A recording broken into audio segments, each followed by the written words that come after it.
নমস্কার বন্ধুরা, food enjoy 7 চ্যানেলে আপনাদের সকলকে স্বাগত জানাই। আজকে আমি লাউয়ের একদম নতুন আর খুবই সুস্বাদু একটি রেসিপি বানিয়ে নেব। বাড়িতে যদি কোনো গেস্ট আসে তাহলে চ্যালেঞ্জ করে বলতে পারি সে অবশ্যই জিজ্ঞাসা করবে এই রেসিপিটি আপনি কিভাবে বানালেন, কারণ এটার টেস্ট খুবই ভালো হয়। তাহলে চলুন তাড়াতাড়ি বানিয়ে নেওয়া যাক। এখানে আমি হাফ কিলো লাউ নিয়ে নিয়েছি আর লাউটাকে ভালো করে ধুয়ে খোসা ছাড়িয়ে নিয়েছি। লাউটা কেনার সময় ধ্যান রাখবেন সেটা যেন একদম কচি হয়। এবার লাউটাকে গোল গোল করে কেটে নেব। লাউয়ের পিসেসগুলো যেন বেশি মোটা বা পাতলা না হয়। দেখুন এভাবে কেটে নিয়েছি। আর লাউয়ের এই ভাগটা মোটা, এটাকে আমি কেটে দুভাগ করে নেব।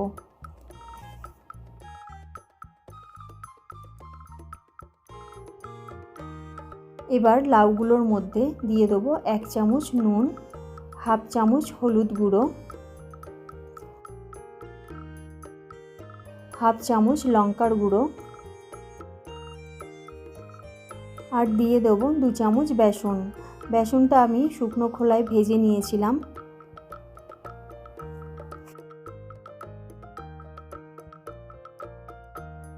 আর দেব 1 চামচ সরষের তেল।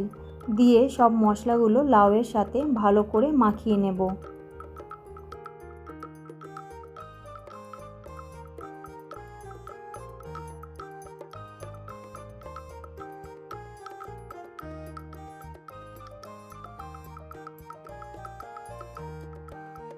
এখানে আমি গ্যাসের ওপরে একটা তাওয়া নিয়ে নিয়েছি, আপনারা চাইলে ফ্রাই প্যানও ব্যবহার করতে পারেন। এর ওপরে দিয়ে দিলাম 2 চামচ সরষের তেল। আপনারা চাইলে যে কোনো তেল ব্যবহার করতে পারেন। তেলটাকে তাওয়ার সব দিকে ভালো করে ছড়িয়ে নেব। এবার লাউগুলো দিয়ে গ্যাসের ফ্লেমটাকে লো করে লাউগুলোকে হালকা গোল্ডেন করে ভেজে নেব। দেখুন নিচেটা খুব সুন্দর কালার এসে গেছে। এবার উল্টে দিয়ে বাকি অপর পিঠটাও ভেজে নেব।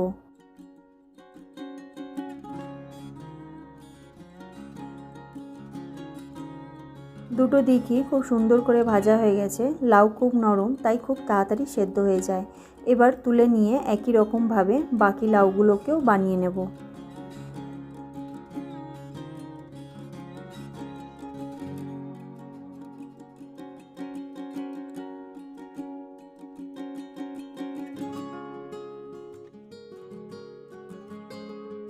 এখানে কড়ার মধ্যে 2 চামচ সর্ষের তেল নিয়েছি। তেলটা গরম হলে ওর মধ্যে দিয়ে দেবো হাফ চামচ গোটা জিরে আর দেব 1 চামচ গোটা ধনে।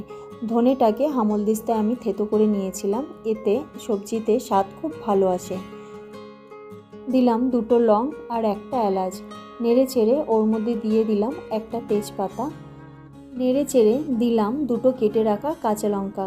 একটু ভেজে নিয়ে ওর মধ্যে দিয়ে দেবো মাঝারি মাপের পেঁয়াজ। পেঁয়াজটাকে একদম কুচি কুচি করে নিয়েছি। ফ্লেমটাকে মিডিয়াম করে পেঁয়াজটাকে গোল্ডেন কালার করে ভেজে নেব। আপনারা ফ্লেমটাকে হাই করেও রাখতে পারেন পেঁয়াজটাকে তাড়াতাড়ি ভেজে নেওয়ার জন্য, কিন্তু খেয়াল রাখবেন পেঁয়াজটা যাতে পুড়ে না যায়। পেঁয়াজটা ভাজার সঙ্গেই ওর মধ্যে দিয়ে দেবো 2 চামচ আদা রসুন বাটা। দিয়ে পেঁয়াজটার সাথেই ভালো করে ভেজে নেব। দেখুন পেঁয়াজটা খুব ভালোভাবে ভাজা হয়ে গেছে। এবার ওর মধ্যে দিয়ে দেবো 2টো মিডিয়াম মাপের টমেটো বাটা। দিয়ে পেঁয়াজের সাথে খুব ভালো করে মিশিয়ে নেব। ধ্যান রাখবেন পেঁয়াজটা খুব ভালো করে ভাজার পরই কিন্তু টমেটোটা দেবেন। এবার ওর মধ্যে দিয়ে দেবো স্বাদ অনুযায়ী নুন আর দেব 1 চামচ হলুদ গুঁড়ো, 1 চামচ কাশ্মীরি লঙ্কার গুঁড়ো। এতে সবজির কালার খুব ভালো আসে। মিশিয়ে নিয়ে ওর মধ্যে দিয়ে দেবো 1 চামচ ধনে গুঁড়ো। ভালো করে মিশিয়ে নিয়ে ঢাকনা দিয়ে 2 মিনিটের জন্য ফ্লেমটাকে লোতে রেখে রান্না করে নেব। 2 মিনিট বাদে দেখুন মশলাটা খুব ভালোভাবে ভাজা হয়ে গেছে, টমেটোটাও ভালোভাবে সেদ্ধ হয়ে গেছে। এবার ওর মধ্যে দিয়ে দেবো হাফ কাপ দই। দেখে নেবেন দইটা যেন টক না হয়। এবার গ্যাসের ফ্লেমটা হাইতে করেই দইটাকে নেড়ে চেড়ে নেব যাতে দইটা ফেটে না যায়।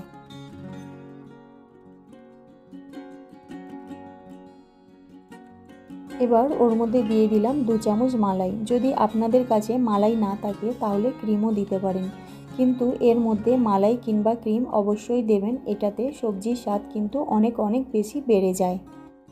এটাকে ভালো করে নেড়ে চেড়ে ভেজে নিয়ে ওর মধ্যে দিয়ে দেবো বড় করে কাটা একটা ক্যাপসিকাম আর একটা পেঁয়াজ দিয়ে ভালো করে মিশিয়ে নিয়ে ওর মধ্যে দিয়ে দেবো ভেজে রাখা লাউটা। লাউটা দিয়ে ভালো করে মিশিয়ে নেব। তারপর ওর মধ্যে দিয়ে দেবো 1 কাপ জল।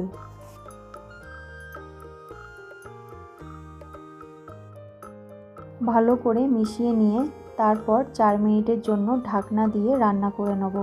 লাউটা 70 থেকে 80 ভাগ মতন সেদ্ধ হয়ে গেছে। ঢাকনা দিয়ে আর কিছুক্ষণ রান্না করে নেব যাতে লাউটা পুরোটা সেদ্ধ হয়ে যায়। মাঝে 1-2 বার নেড়ে চেড়ে নেব। 4 মিনিট বাদে দেখুন লাউটা একদম সেদ্ধ হয়ে গেছে। এবার ওর মধ্যে দিয়ে দিলাম কাসুরি মেথি। কাসুরি মেথিটা আমি শুকনো খোলায় হালকা করে ভেজে নিয়েছিলাম। আর দিয়ে দিলাম 1/2 চামচ গরম মশলা দিয়ে ভালো করে নেড়ে চেড়ে আরও 1 মিনিট মতন রান্না করে নেব। 1 মিনিট বাদে দেখুন লাউয়ের তরকারি একদম রেডি। খেতে কিন্তু খুবই টেস্টি হয়েছে আর খুব সুন্দর একটা গন্ধ বেরোচ্ছে। আপনি এটা রুটি, পরোটা, নান কিছুর সাথেই খেতে পারেন।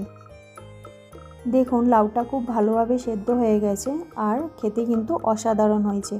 আপনারা এটা বাড়িতে অবশ্যই ট্রাই করবেন। যদি এই রান্নাটি পছন্দ হয় তাহলে প্লিজ ভিডিওতে একটা লাইক আর বন্ধুদের সাথে শেয়ার করবেন। আর আমার চ্যানেলে যদি নতুন হন তাহলে প্লিজ একটা সাবস্ক্রাইব করে দেবেন। দেখা হবে আরও একটা ভিডিওতে। সবাই খুব ভালো থাকবেন।